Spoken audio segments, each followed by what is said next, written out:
The city is preparing for what amounts to the unknown at this point, but we have now learned that Naval Station Great Lakes is preparing to host federal immigration agents. Will the National Guard be joining them? At this point, officials here just don't know, but they are preparing for that possibility. The naval base confirming today that the Department of Homeland Security has asked for limited support in the form of infrastructure and facilities, along with other logistical needs, to support DHS operations related to immigration enforcement.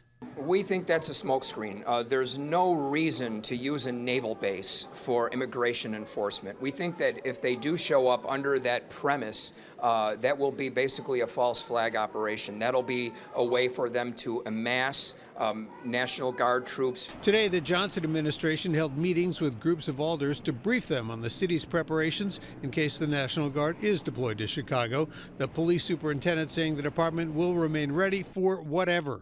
We could get information right now about one particular thing, and then if this thing happens, if we see federal agents come here, if we see the National Guard, it could be completely different from what we originally thought. So we have to be prepared around those things. The naval base is in Congressman Brad Schneider's district. He's concerned about how it might be used.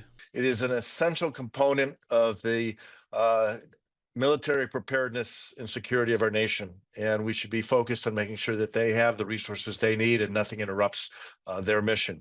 Congressman Mike Quigley, after a speech to the City Club that some saw as a precursor to a campaign for mayor, said the National Guard is not going to make Chicago safer. It concerns me that it sends a terrible message.